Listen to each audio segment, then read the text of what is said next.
Situation کے حوالے سے میں بتاؤں، سچویشن اتنی ڈینجر آج ہماری زندگی کے اندر نہیں ہے جتنی ڈینجر سچویشن اللہ کے رسول صلی اللہ علیہ وسلم کی زندگی پاک میں اور اس موقع پر مکی زندگی کے اندر تھی۔ لیکن آپ دیکھیے ہوپ، اپنے رب پر بھروسہ۔ میں 3 واقعات اس سلسلے میں عرض کروں گا اور میں امید بھی کروں گا کہ انشاءاللہ العظیم ان واقعات کو سننے کے بعد زندگی میں کبھی بھی آپ مایوس نہیں ہوں گے انشاءاللہ، اور اپنے رب سے ہمیشہ امید رکھیں گے۔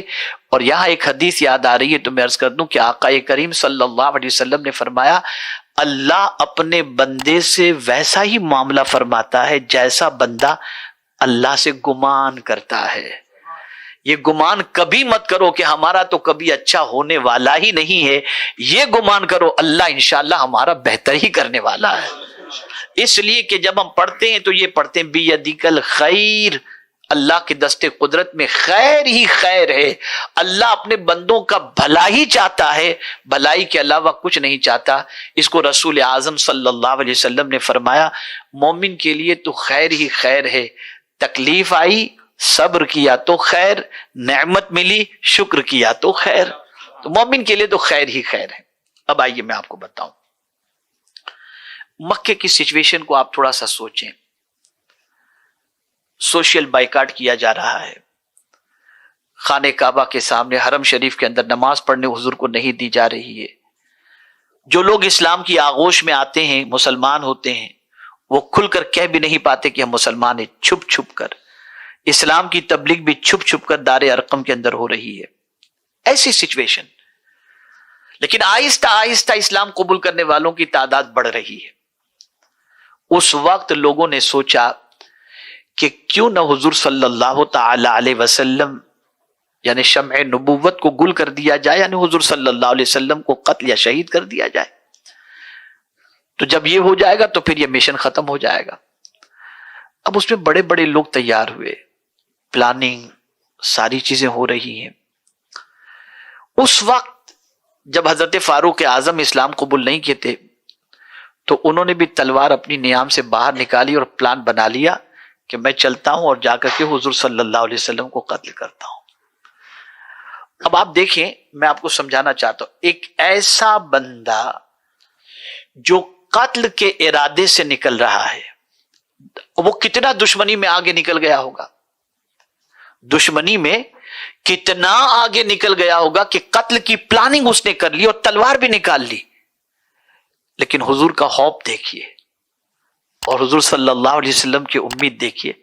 سرکار دعا کرتے ہیں، اے اللہ عمر کے ذریعے اسلام کو تقویت عطا فرما۔ یعنی ایسے بندے کے لیے دعا کر رہے ہیں جو بندہ قتل کے ارادے سے تلوار لے کر کے نکلا ہے۔ گویا حضور اپنے رب سے وہ امید پیش کر رہے ہیں کہ ہزار کوئی کچھ بھی کرنا چاہے لیکن ہم اپنے رب سے اچھی امید رکھیں، مولا اچھا ہی فرمائے گا۔ نتیجتاً آپ نے دیکھا کہ ان کو اسلام کی دولت نصیب ہوئی، اور اسلام کی دولت کے نصیب ہونے کے بعد ان کے ذریعے جو چھپا ہوا اسلام تھا وہ عام ہوا، اور پھر اس کے بعد مسجد حرام کے اندر نماز بھی پڑھی گئی، اور قرآن مقدس کی یہ آیت کریمہ بھی نازل ہوئی، یا ایھا النبی حسبک اللہ ومن اتبعک من المؤمنین۔ تو عرض کرنے کا منشا ہے کہ ایسی سچویشن میں بھی ہمارے آقا صلی اللہ علیہ وسلم ہمیں مایوسی کے بارے میں نہیں فرماتے، بلکہ ہمیں اپنے اللہ سے امید اور اچھی امیدی کے بارے میں بتاتے ہیں اور تعلیم عطا فرماتے۔ تو لائف میں plus minus up and down جتنا بھی آئے کبھی مایوس نہ ہو۔ اللہ عز و جل آج پریشانی میں گرفتار کیا ہے، وہ اپنے فضل سے اس پریشانی سے نجات بھی عطا فرما دے گا۔ سیکنڈ چیز آپ دیکھیے، سیکنڈ واقعہ میں آپ کو بتاؤں، کتنی خطرناک سچویشن کہ حضور صلی اللہ علیہ وسلم ہجرت فرما رہے ہیں۔ صدیق اکبر جانتے ہیں اور فاروق اعظم حضرت علی کرم اللہ تعالی وجہہ الکریم کو اپنے بستر پر سرکار نے لٹا دیا اور فرمایا کہ یہ امانت موجود ہے، مدینے آنے سے پہلے یہ امانتیں سب کو سپرد کر دینا جن کی امانتیں، اور تم مدینے آ جانا۔ لیکن کس وے سے جا رہے ہیں، کہاں سے جا رہے ہیں، وہ صرف صدیق اکبر کو معلوم، ان کی فیملی کے کچھ لوگوں کو معلوم، اور کسی کو معلوم نہیں۔ لیکن جب دشمنوں کو پتا چلا کہ حضور صلی اللہ علیہ وسلم تو نکل گئے، سرکار صلی اللہ علیہ وسلم غار ثور میں ہیں،